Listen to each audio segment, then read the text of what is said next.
Hi friends, welcome back to my YouTube channel Ajay Raghav abroad. उम्मीद करता हूँ आप सब लोग अच्छे होंगे। दोस्तों, ऑलमोस्ट 1 मंथ हो गया मेरी कोई वीडियोस नहीं आई होगी।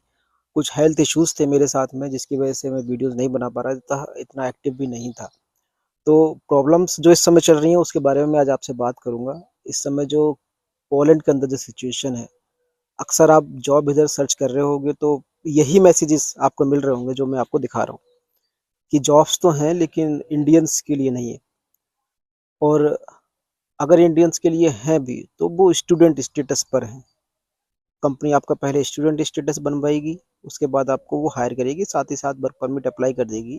कुछ कंपनियां वर्क परमिट अप्लाई कर देती हैं, कुछ कंपनियां नहीं करती। ये इश्यूज इस समय यहाँ पर चल रहे हैं। तो अगर आप पोलैंड के लिए जॉब सर्च कर रहे हो, पोलैंड में रह करके जॉब सर्च कर रहे हो, तब भी आपको यही मैसेजेस मिलते होंगे कि जॉब्स तो है लेकिन इंडियन उसमें अलाउ नहीं है। या पोलैंड के बाहर किसी कंट्री से आप पोलैंड आना चाहते हो, तब भी आपको यही मैसेजेस शो हो रहे होंगे। ऐसा है क्यों यहाँ पर, ये मैं आपको बताऊं। देखिए, इस बारे में हमने काफ़ी एजेंसी से बात की, काफ़ी कंपनी से बात की कि ऐसा क्या इशू है कि आप इंडियंस को हायर नहीं कर रहे हो। तो उनका कहना ये था कि जो एम्प्लॉयर है, जो ऑनर्स हैं कंपनीज के, और जो कैरोनिक्स हैं, वो इंडियंस को पसंद नहीं करते।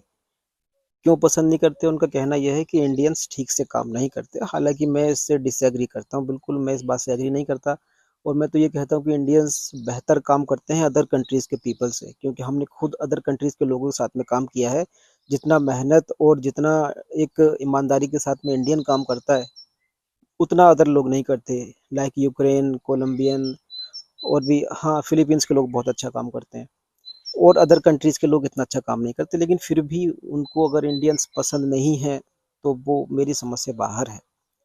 दूसरी बात यह है कि स्टूडेंट स्टेटस पर हायरिंग क्यों हो रही है, वो एक बड़ी वजह यह है कि क्योंकि बॉर्डर पुलिस की चेकिंग अभी भी यहाँ पर लगातार जारी है, जिसकी वजह से इंस्टेंट कोई कंपनी आपको हायर नहीं कर रही है। वो आपको लीगल शो करने के लिए आपका स्टूडेंट स्टेटस शो करेंगे। आपकी एज भले ही 26 से ऊपर हो, लेकिन वो स्टूडेंट स्टेटस आपका शो करेंगे, किसी यूनिवर्सिटी से स्टूडेंट स्टेटस बनवा करके वो आपकी ज्वाइनिंग करवा देंगे।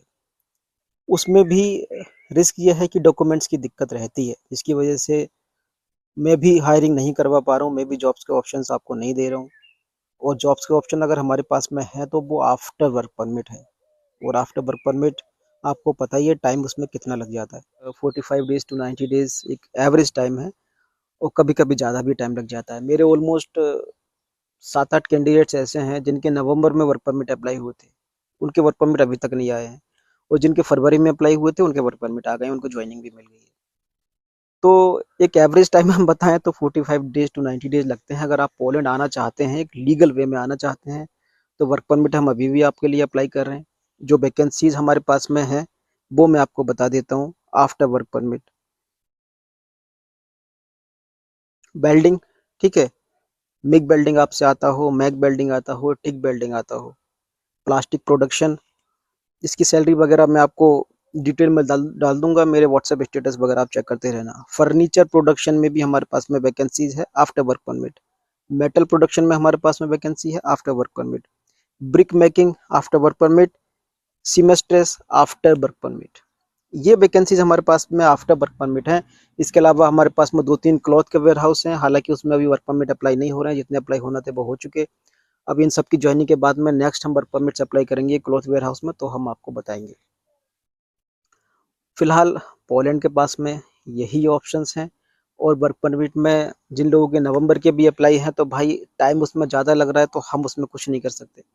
आप कितना भी हमसे सिर मारते रहो, कितना भी हमसे क्वेरी करते रहो, कुछ भी करते रहो, तो जो टाइम इमिग्रेशन ले रहा है, यहाँ की गवर्नमेंट जो भी टाइम वर्क परमिट इशू करने में ले रही है, वो हमारे हाथ में नहीं है। आप जैसे भी समझो उसको। दूसरी बात यह है, काफ़ी कैंडिडेट्स यहाँ पर मेरे लगे हुए हैं जिनको काम करते हुए 6-6, 8-8 महीने हो गए। उनके भी कभी कभी कोई दिक्कत आती है तो हमें ऐसा लगता है कि हमने उनका ज़िंदगी भर का ठेका ले लिया है। लेकिन आपको ये समझना चाहिए कि आप भी अब पोलैंड में आ गए हो, पुराने हो गए हो, तो आपको भी कहीं पर कोशिश करो ना जॉब वॉब सर्च करने की। अब मेरे पास में इतना वक्त नहीं रहता कि मैं नए लोगों को भी देखूं, पुराने बंदों को भी देखूं, इतना सब कुछ करूं। लास्ट बैच यहाँ पर जो मेरा आया था, वो वर्लपूल कंपनी में आया था। वो लोग बेचारे अभी तक सेटल नहीं हुए हैं। उसके बाद से मैंने फिर जॉइनिंग नहीं करवाई इधर। उसके बाद मैं आफ्टर वर्क परमिट ही सब लोगों को प्रेफ़र कर रहा हूँ, क्योंकि उसके बाद से फिर ये ठंड आ गई थी और फिर इधर बॉर्डर पुलिस की चेकिंग की वजह से भाई इंस्टेंट जॉइनिंग में आप पोलैंड आने से बचो तो वो ज़्यादा बेहतर है। आफ्टर वर्क परमिट आओगे तो आते ही आप टीआरसी इधर अप्लाई कर दोगे, आपके हाथ में एक वैलिड डॉक्यूमेंट होगा, तो आपको पुलिस की चेकिंग का कोई भी डर किसी तरीके का नहीं रहेगा।